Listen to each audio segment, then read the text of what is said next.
मैं डॉक्टर इरशाद खानम एक बार फिर से आप सभी लोगों का स्वागत करती हूँ आपकी अपनी YouTube channel I love talks पर। आज जो विषय मैं आपको बताने वाली हूँ वो है भारतीय संविदा अधिनियम का। एक स्टूडेंट ने डिमांड की थी कि मैं भारतीय संविदा अधिनियम 1872 की धारा 56 के ऊपर एक वीडियो बनाऊं। और धारा 56 ये कहती है असंभव कार्य करने का करार। अगर कोई ऐसा कॉन्ट्रैक्ट किया जाता है जिस कार्य को करना लगभग असंभव है तो ऐसे करार करने की कंडीशन क्या होती है? क्या उस करार का पालन कराया जा सकता है? क्या वो करार लीगल होता है, वैध होता है, या फिर वो करार शून्य करार हो जाता है? इन्हीं सब सवालों के जवाब आज के वीडियो में हम देखेंगे। वीडियो को देखने से पहले चैनल को सब्सक्राइब और लेटेस्ट अपडेट के लिए बेल आइकन को क्लिक कर दीजिए। चलिए हम चर्चा करते हैं असंभव कार्य करने का करार, जो भारतीय संविदा अधिनियम 1872 की धारा 56 के अंतर्गत बताया गया है।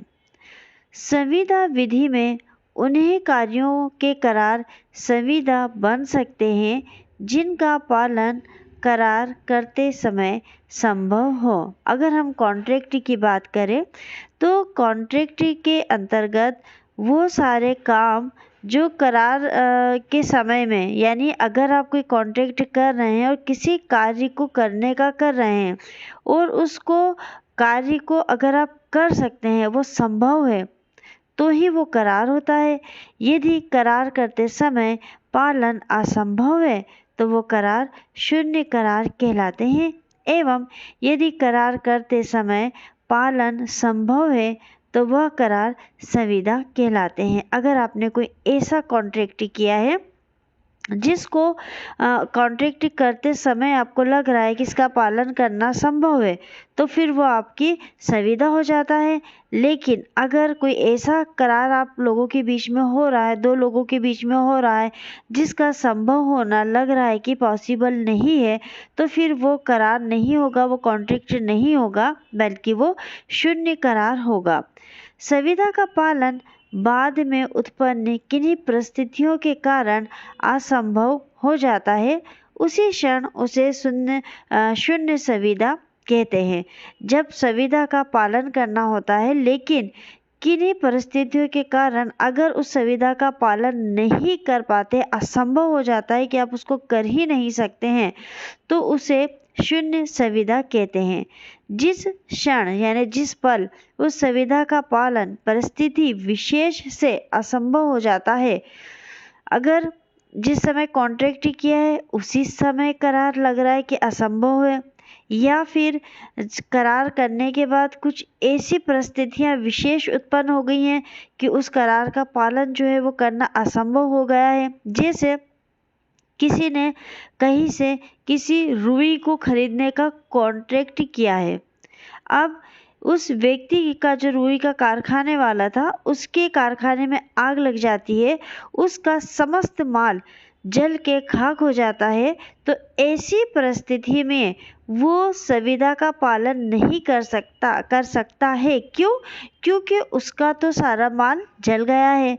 तो ये विशेष परिस्थितियां हो गई हैं जिसमें वो करार का पालन नहीं कर सकता है। शून्य संविदा में पक्षकार संविदा के शेष भाग का पालन करने से मुक्त हो जाते हैं और इस प्रकार मूल संविदा भी समाप्त हो जाती है। और ये जो प्रावधान है कि असंभवता की वजह से करार का पालन न करना, यह भारतीय संविदा अधिनियम 1872 की धारा 56 की उपधारा 1 और 2 में बताए गए हैं।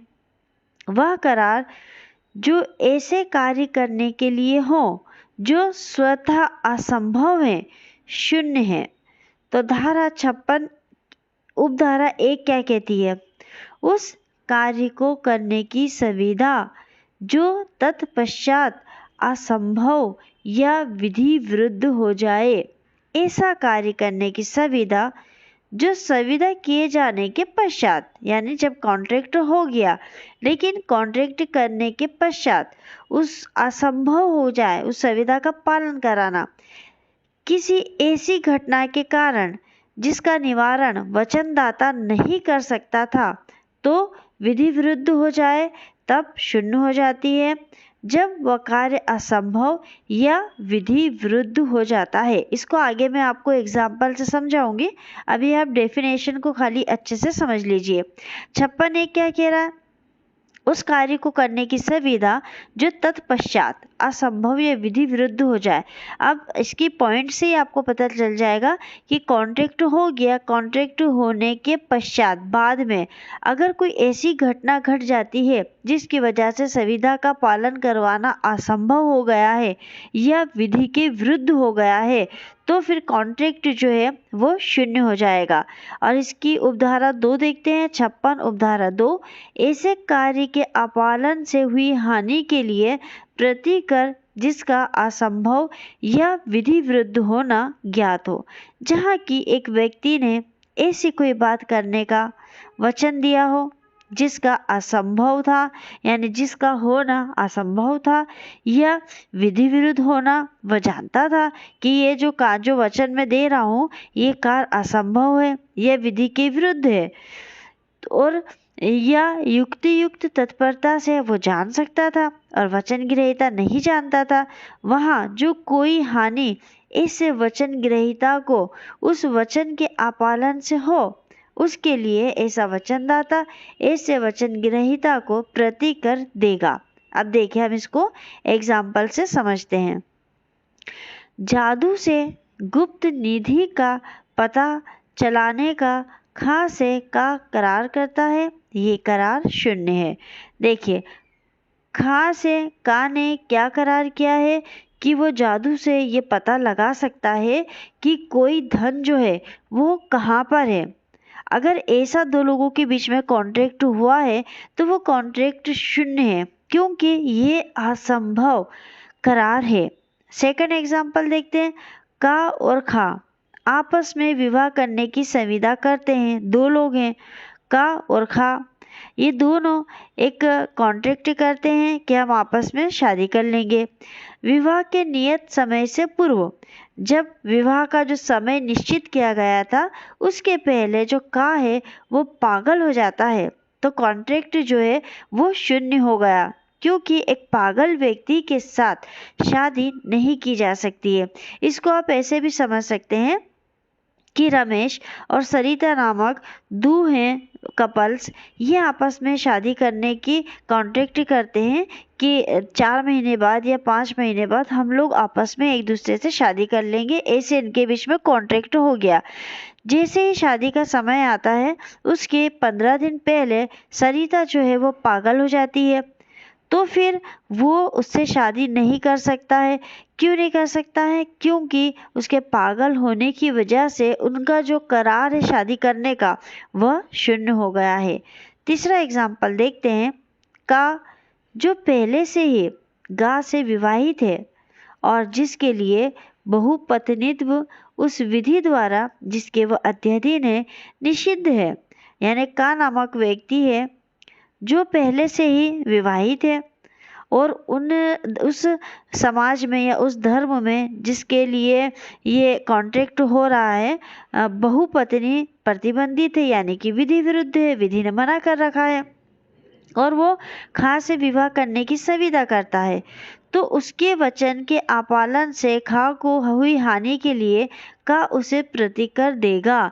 ये सेकंड वाला जो हमने पढ़ा था ना 56(2) वाला, इसको आप इस एग्जाम्पल से समझ सकते हैं कि विधि विरुद्ध करार, यानी पहले से एक शादीशुदा व्यक्ति ने किसी महिला से ये वादा करा, एक कॉन्ट्रैक्ट करा कि मैं तुमसे शादी कर लूँगा, लेकिन चूंकि वो पहले से ही शादीशुदा था और वो सेकंड मैरिज नहीं कर सकता था। अगर सेकंड मैरिज कर रहा है यानी कि वो विधि विरुद्ध कार्य कर रहा है। अब उसके शादी ना करने से अगर खा को कोई हानि हुई है तो उसके लिए कंपनसेशन प्रतिकर जो है वो का उसको देगा। अगला एग्जाम्पल देखते हैं। का संविदा करता है कि वो एक विदेशी पत्तन पर खा के लिए इस्तोरा भरेगा।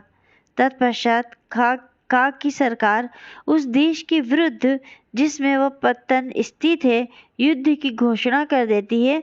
तब संविदा जो है वो शून्य हो जाती है जब युद्ध घोषित किया जाता है। संविदा कब शून्य हो जाएगी?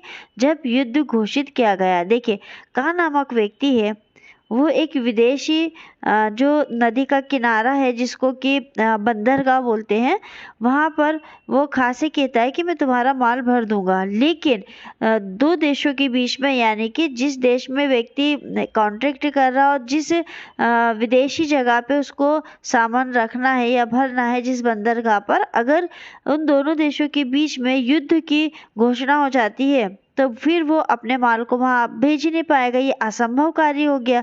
कॉन्ट्रैक्ट के समय तो दो ये असंभव कार्य नहीं था, लेकिन कॉन्ट्रैक्ट होने के बाद परिस्थितियां कुछ ऐसी बन गई कि वो इस संविदा का पालन नहीं कर सकता है, तो फिर ये संविदा जो है ये शून्य हो जाती है। कब? जब युद्ध घोषित किया जाता है। एक और एग्जाम्पल इसका देख लीजिए। खा द्वारा अग्रिम दी गई राशि के प्रतिफल पर का 6 मास के लिए एक नाट्य गृह में अभिनय करने की संविदा करता है। खा जो है वो अग्रिम में, एडवांस में पैसे दे देता है का को, और का जो है उससे ये संविदा करता है, कॉन्ट्रैक्ट करता है कि वो 6 महीने तक उसके नाट्य गृह में काम करेगा, अभिनय करेगा।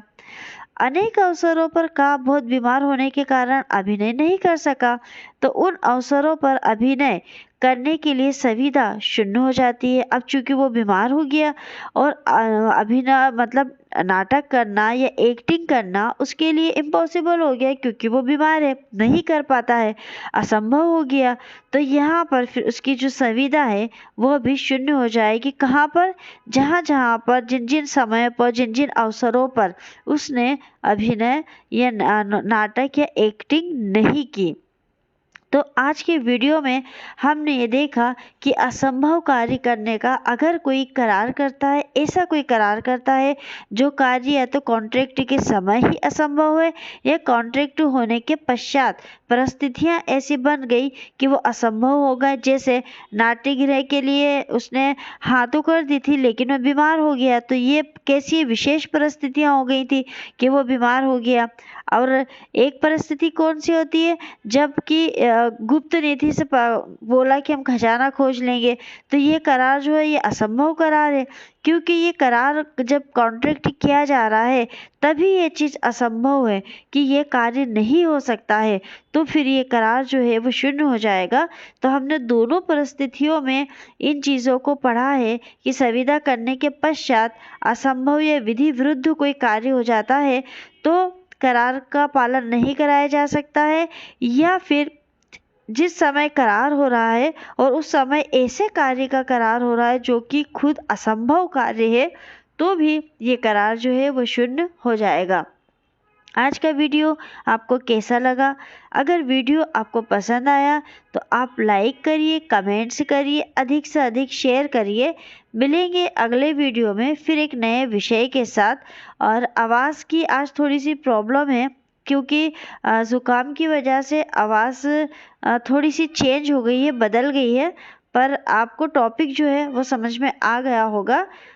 मिलेंगे अगले वीडियो में, तब तक मुझे इजाज़त दीजिए। शुक्रिया, धन्यवाद।